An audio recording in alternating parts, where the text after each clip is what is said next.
Hello, everyone. Welcome to our webinar, What the Heck is ETRM? It's exactly 4 o'clock my time, which I don't know what the time is your side of the world, guys. So let's just give maybe 3 or 4 minutes for the rest of the attendees to join. In the meantime, if you would like to, we'd love to know where you're from. So please feel free to, in the bottom right-hand side, type in the questions or chat section where you're from, what you're doing here. And obviously it's a question section. So if you do have any questions along the, while we're at it, please feel free to type that in. I guess while we're waiting, I'll ask you, Navena, where are you from? Well, I'm the odd one. I guess everyone is odd one out in this group, aren't they? I'm from Bulgaria, born and raised, but I went to the United States and I got my education there, and then I studied there for a few years. And then I lived in Singapore for a little while, and now I'm based in London.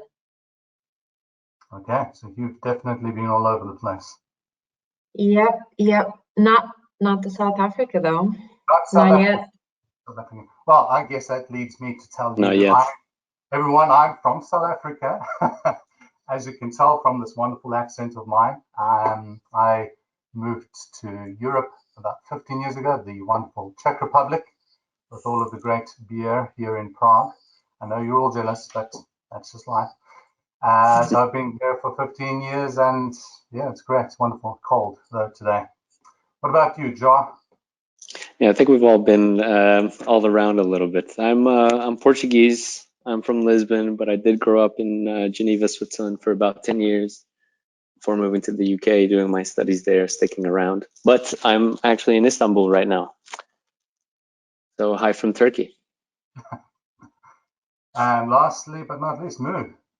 Yes, I guess it's me now. So I'm from China originally. So I mean, I've been in the UK for pretty much almost 30 years. I think I moved here first in Scotland, which it's nice. I do enjoy it. For now, obviously coming to London, and now I'm based in London, obviously working with team here. All right, excellent. All right. Well, look, we're 3 minutes in. I think most people will still be joining, but let's not keep those that have been on the call waiting too long.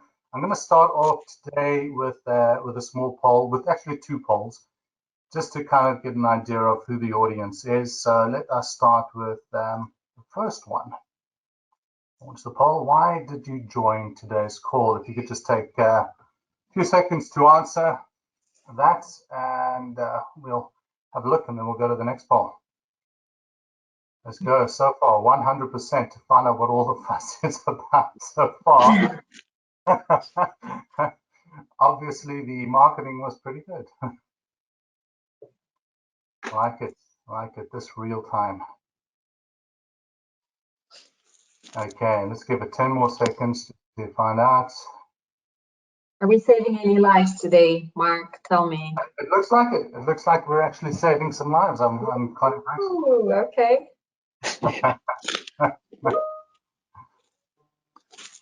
All right, let's close this poll, and then we'll move on to the next one. So closing now, and let's see what the results were. The results were as such. 73% of people joining on the call today wanted to find out what the fuss was all about. So branding. 9% of you said that your boss has told you to find out what an ETRM system is. So hopefully today's call helps. And 20 or 18% of you have said that you've heard an ETRM save your life. All right, well, hopefully we can do that today, guys.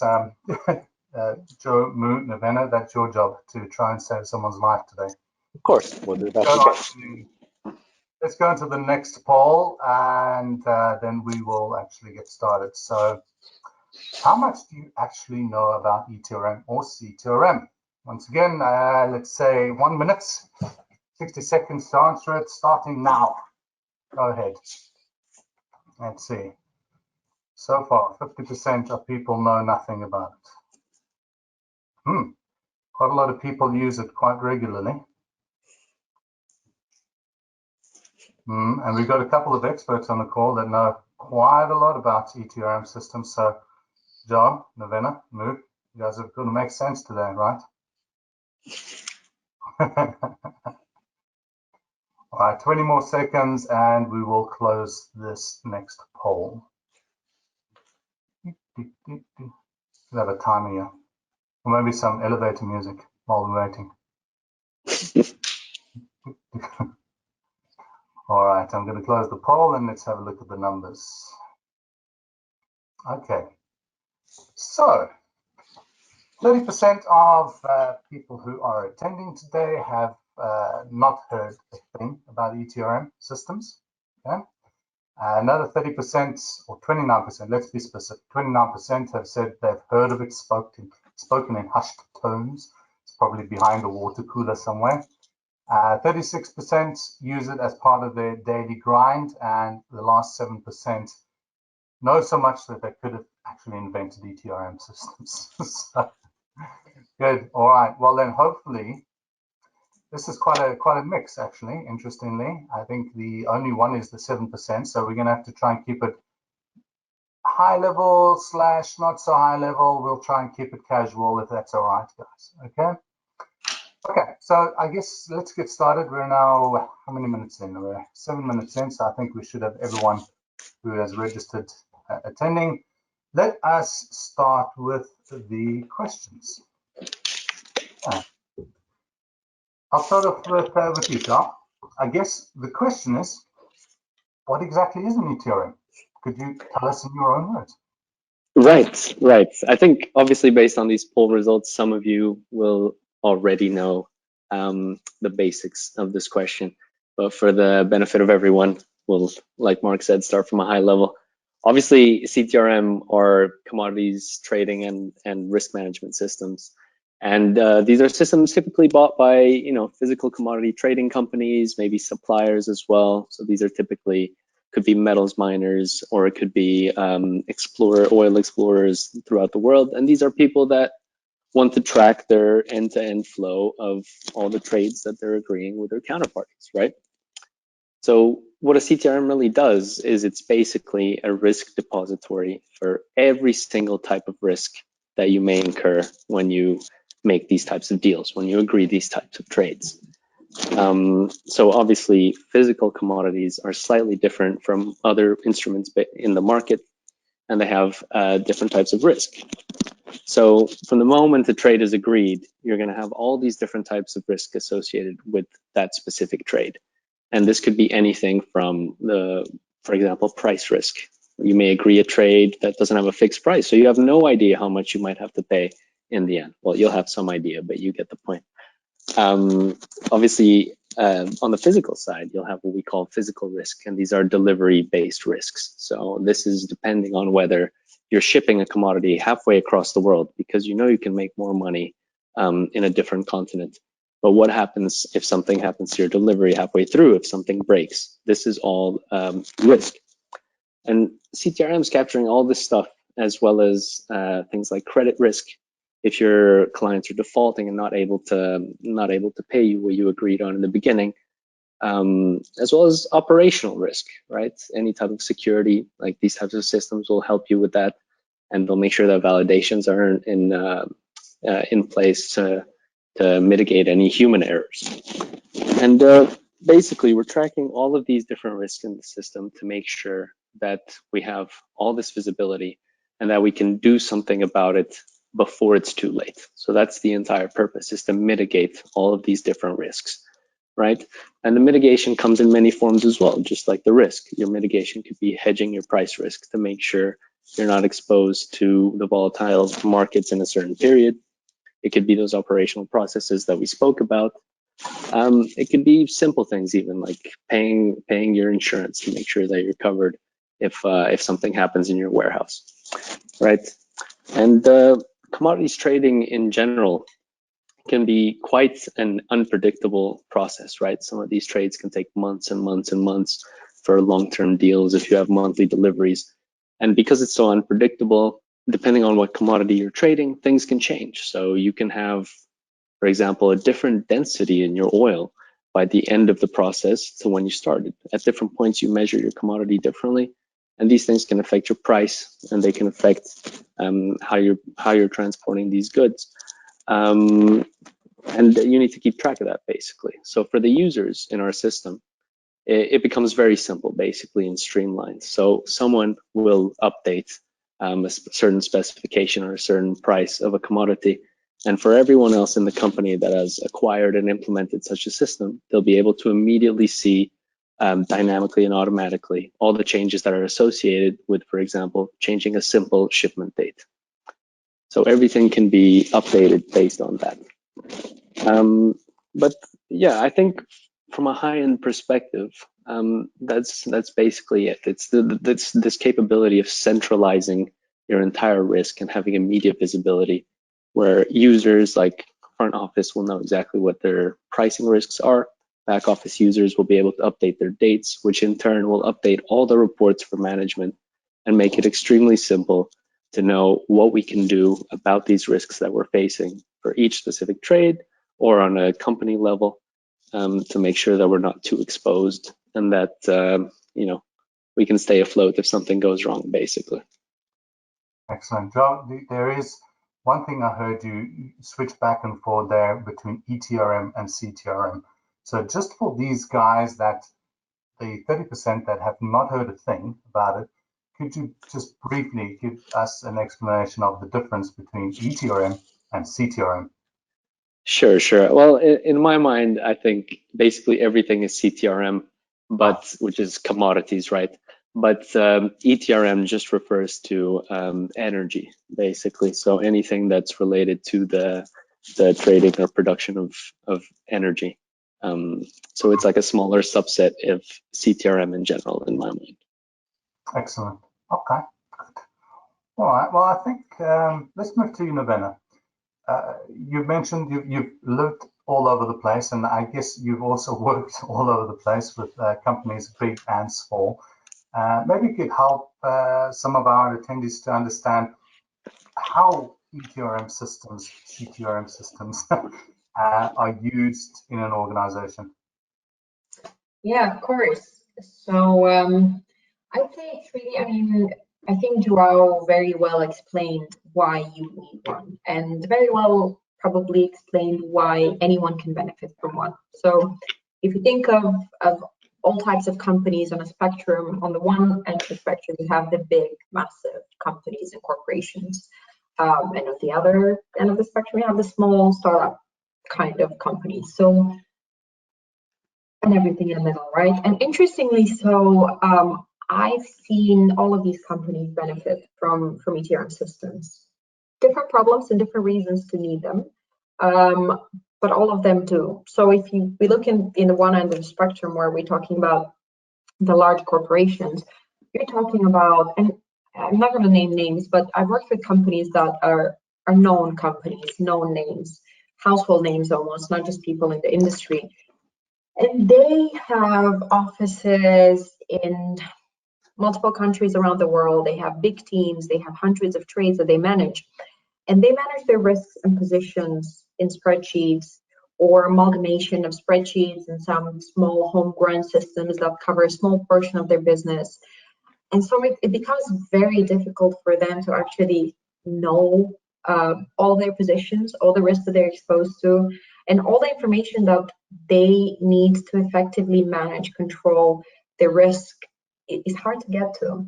So these type of companies can really benefit from a system that brings everything in one place. Joao gave a perfect example where if within a system like ours, if you update a price, let's say, or a position, everyone across the organization can see that. And most importantly, management, who cannot have the direct interaction you would have in a smaller company with their traders and operators and so on, they can have that visibility into management reporting. They can have history and audit control. They can have all these important things when you have big organizations. And of course, we've all heard of the rogue traders, millions and billions of pounds lost in crazy transactions like this. So that's the one end of the spectrum, right? The other end of the spectrum, you have small startup companies, and we get contacted, especially lately, we get contacted by small companies. Some of them are even in rounds of still getting financing. Some of them are established companies, but still quite young, small teams. So they also want to benefit from a system, mainly for two reasons. What I see, the first one is we're starting a new company, let's get everything right. Let's do everything right from the start. Let's not do this whole like Frankenstein of solutions across the board. But the second and important reason too is a lot of these companies who are new, they need financing, or they need banks to recognize that the business that they're doing and that everything that they're doing is solid. And so a system like this is a proof to banks and people who are going to provide financing that they are properly managing the risk. So we do see companies who need it for that reason, and of course, you have the in-between, you have the mid-sized companies that are branching out into a new commodity or branching out into a new location. And so for example, the CTRM and ETRM systems, there are various ones out on the market. But if I use our system as an example, you have multiple commodity classes that you can cover. And so this becomes quite useful, not only for the big companies who have that already, but also for mid-sized companies out there looking to branch out and maybe start trading something new. LNG, for example, now is kind of a hot commodity, and a lot of companies are looking to expand their LNG portfolios or add LNG to their portfolios. So yeah, really everyone on the spectrum will get some sort of benefit from an ETRM system. So is it kind of typical that you've seen some businesses having multiple risk management ETRM systems in place to cover multiple commodity groups?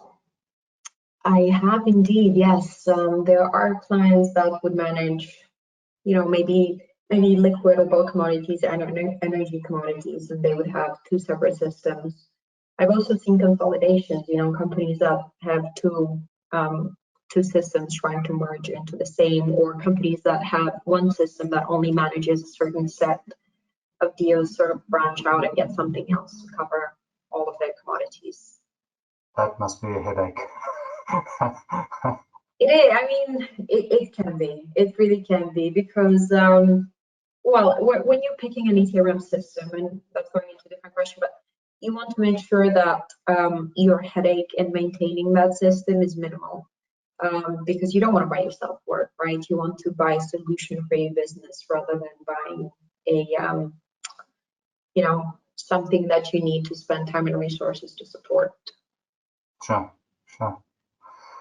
Okay, well, thank you. I guess, Moo, that leads me to the 30% of people that have been told to find out what an ETRM system is by their boss. I guess there may be some requirements for them to find out, if they wanted to buy an ETRM solution, what would they need to think about selecting it, implementing it? What are some of your pro tips, I guess? No, of course. I mean, obviously, it's a very broad question, but hopefully, I can give you guys some insight. And it's not even for for those who are being told to come in here or who don't know about each other. Even for those who are used on a daily basis, you can think about whether or not it is addressing a problem. I think that's where I'll start. Fundamentally, I think before we talk about what the options are in terms of buying versus build, but fundamentally you got to think about what problem statement you're trying to solve from your organization perspective, right? And that means, do I have issues with the quality of data? Or maybe for me, I want to have real-time reporting. That could be something that I want.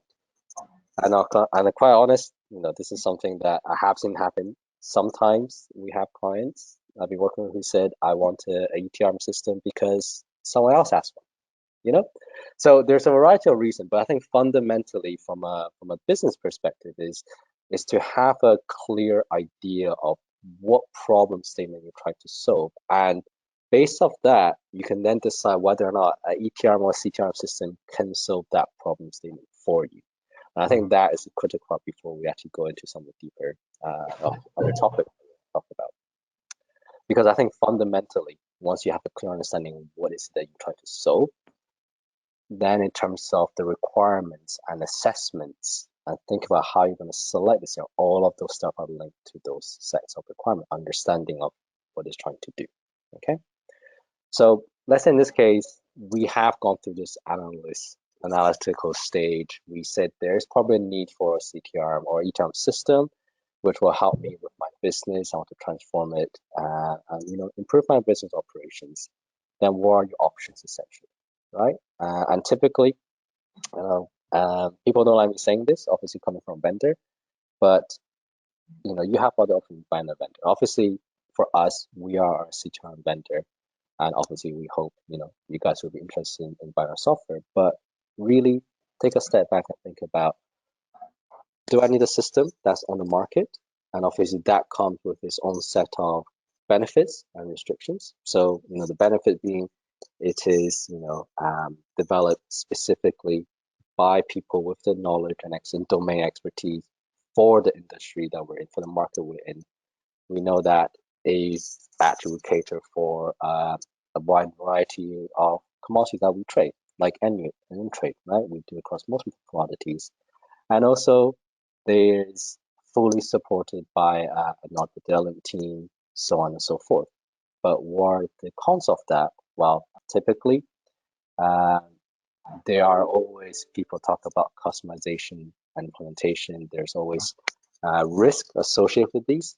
But then, if I don't think about buying a system, what are my other options? Can I maybe build an ETRM internally? And we have seen clients who do this, right? And we see, some clients are going from their inbuilt solution into our solution, or they might want to move from other CTRM back to something that they want to build in-house, and they require expertise to migrate those data across. So there's a variety of reasons. But also bear in mind, when building an internal solution, enterprise solution like a CTRM system, I would say it's quite a daunting task as well, right? You really have to ensure your development team and IT resources has the knowledge and expertise to essentially understand what the business is doing and translate that into, I guess, a set of technical documentations and design for the system.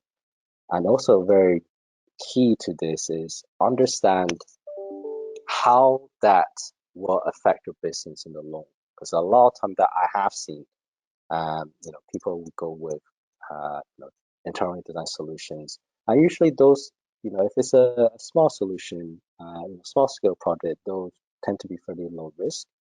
But what people will tend to do is they will actually design a solution which addresses and solves the current problem, which makes sense. But for an enterprise solution like an ETRM, CTRM, which encompasses the whole business, that is not necessarily enough most of the time, because you have to have a plan of how, in terms of the system is going to transform and develop and grow in line with how the business is growing and what the business visions are in the future. And those have to align. And this is also a critical point when you select, let's say, a specific vendor. You want to know how and what is in the product roadmap for a system, right? You want to know which direction it's going and whether or not that conforms to your idea of how your business wants to grow. Okay. And some other things that we want to talk about, I think it's quite critical, and we've seen this a lot from our experience in terms of implementation, is how are you going to adopt the change? And I think critically is, do people realize by, let's say, having a decision to select implement ETRM CTRM system, do people know what that implies, how that affects their daily operations and how it changes? And obviously, I'm sure most of you know, there's, when it comes to change, there's always certain resistance to change. So there's going to be early adopters, so people who like the way that they do, and they don't want to change. But I think that's always a hurdle that we have to get over, right? And there are various ways to do that. but also fundamentally, you have to keep this. It's not just about once I have the system ready for you to use, how I'm going to get and engage a user to use it. It actually goes all the way back to when I start designing. I think about what the system I want, because a lot of time we have seen is people are so comfortable with the way that they do now. They say, okay, great, let me buy a new system, but I want it to do what I do now, right? And that's one of the biggest pitfalls that we see, because that essentially negates one of the benefits of buying a new system is you want to improve your current operations, right? You don't want to keep it the same, you want to make it better.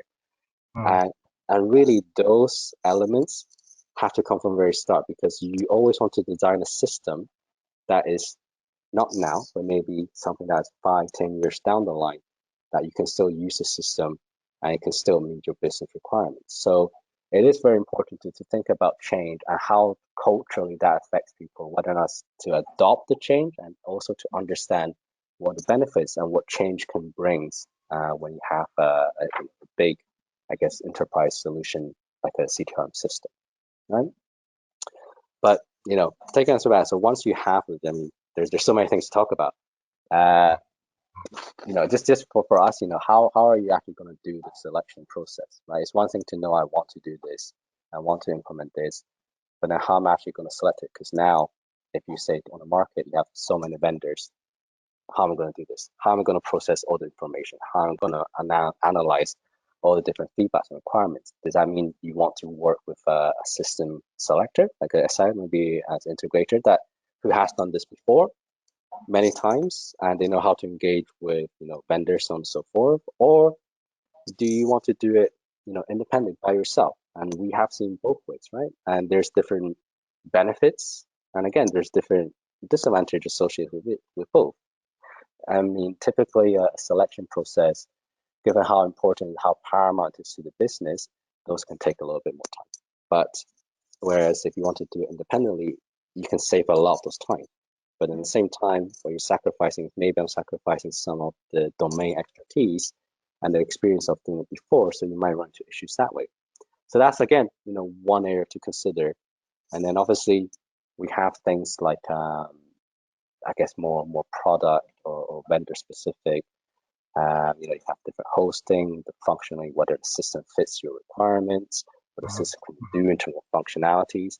But I think one thing I do see people, for us, it's been a great advantage, is to actually try to partner with the vendor and realize your vision, right? I think it's quite critical to look at the system to say the system is capable, but what about the vendor? How are they going to support you? How do they want to say, look at this purely implementation project, or do they actually want to partner with you and grow both the product and your business? And I think that's quite critical. And obviously for us, that's one of our key drivers. And I think it's very important for people to look at these other elements rather than just solely focus on the product. While the product is important, and again, a lot of time, when things fail, it's not necessarily for the product, and not that the product can't do something. It's more about all the other things that people might have missed early on in the process. Okay, so I'm just looking at time-wise, Mark. Maybe I should start here for now. Yeah. Sounds like it could go on forever on this subject. Yeah, no, it's a very broad topic, and obviously there's a lot of experience that all of us gone through. Always happy to share. Well, look, we're going to, for the audience, we're going to do a few more of these through the course of next year. In fact, we're coming to the end of the time now, so while I'm saying my goodbyes and Nev, Mooch, I'll give you all a chance to say goodbye as well. I'm going to launch a poll to find out what you guys would like us to talk about next. And while they're filling in that poll, I will ask you, John Nevena, to say your goodbyes to everyone, and I think we will end it there. Start off with you, Nevena. Thank you, everyone. Well, we didn't have to have much of an interactive session today, but hopefully in some of the few future ones we can do that. Thanks for coming in today. Hopefully you learned something useful. John. Thank you, everyone, for taking time out of your day to listen, and yeah, hopefully you got something something to take back to your bosses, as suggested by the first. And lastly, Yeah, no, I just want to say thank you everyone for coming. It's been, great sharing some of our thoughts and knowledge and experience with you guys. And obviously, and I'm going to steal a little bit of Mark thunder, but looking at the poll number, I think most of you are interested in energy. So that's definitely, something that definitely will. looks like the next one will be energy. Yeah. Yeah, exactly. All right. Well, thank you very much, everyone, for joining. We look forward to seeing you again in, I don't know, a few weeks. Bye-bye. Thank you, guys. Bye-bye. Bye. Thank you.